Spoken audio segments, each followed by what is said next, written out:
Alors ici dans ce tutoriel, on va voir comment simplement faire des mouvements sur les yeux.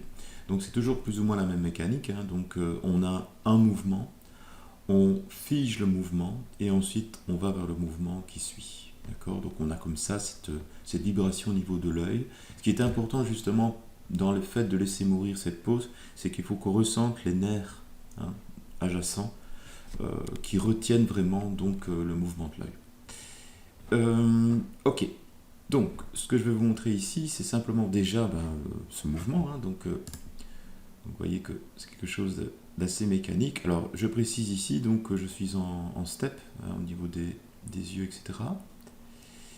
Ce que je vais faire ici pour la compréhension du tuto, je vais aller chercher les paupières et mettre en mute, comme ça on verra mieux le mouvement. Alors je vais peut-être faire autrement, peut-être me mettre, voilà, ici ce sera mieux.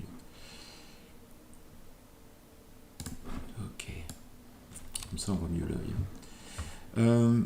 Ouais, aussi, je vais vous montrer justement, c'est un peu le but, hein. Donc voilà, ça ce sont mes mouvements au niveau des yeux en translate et Y. Donc moi ce que je vous conseille, c'est vraiment d'éviter d'isoler sur un axe le mouvement des yeux. Donc essayez vraiment d'avoir au possible avoir un mouvement sur X et Y. Comme ça, de cette manière, vous avez un œil qui est beaucoup plus organique, hein. Parce que, évidemment, quel que soit le mouvement que l'on fait en 3D, il vaut mieux évidemment aller chercher d'autres axes. Alors, je ne dis pas que ça doit bouger à la même force, à la même cadence sur l'ensemble des axes, mais c'est vrai que c'est préférable. Alors, ici, donc, vous avez mes keyframes, et je vais, par exemple, aller sur la fin. Donc, je vais un peu, voilà, rendre ceci plus organique. Alors si je prends par exemple ce mouvement sur la fin, vous voyez, donc je vais prendre l'axe horizontal, X, voilà, ici. Donc je vais un peu faire ceci, voilà, comme ça je vais vraiment être focus sur cette partie. Donc si je vous montre le mouvement, voilà. Donc ce qui est important en fait, c'est que l'œil, il est toujours en train de bouger, d'accord? Donc ici c'est l'œil de Malcolm qui est très très bien fait. Si je zoome un peu sur, donc ici, voilà, sur mes curves, donc à chaque fois j'ai un mouvement, donc ici j'ai un mouvement sur une keyframe. Alors le mouvement de l'œil, moi je le fais sur une keyframe, mais quelquefois ça peut être 2 keyframes, ça peut être 3 keyframes, des extrêmes également.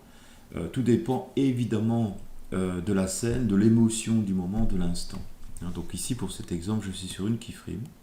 Et puis ensuite, voilà, l'œil est fixe et il continue à bouger légèrement. Alors ce qu'on peut faire, c'est, par exemple, sur cette partie-là, on peut prendre, alors je vais prendre tout ça, voilà, faire ceci. Okay. Donc légèrement, l'œil il continue à bouger, il n'est pas fixe. On peut même accentuer un tout petit peu ce mouvement. Voilà, vous voyez. Donc il continue à bouger et ensuite, hop, il continue sa lancée. Vous voyez. Donc ça, c'est intéressant.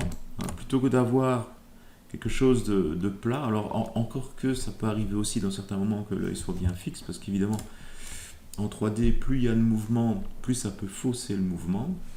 Donc évidemment, ce que je vous montre là, utilisez toujours avec parcimonie selon l'émotion de l'instant. Et là, vous retrouvez vraiment la mécanique de l'œil, avec donc cette cadence, hein, qui se met en place. Alors, même chose ici sur Y. Voilà, là, j'ai plus figé sur Y, au niveau de mes axes, mais rien ne m'empêche, pourquoi pas, de continuer à bouger sur Y aussi de ce côté-là. D'accord?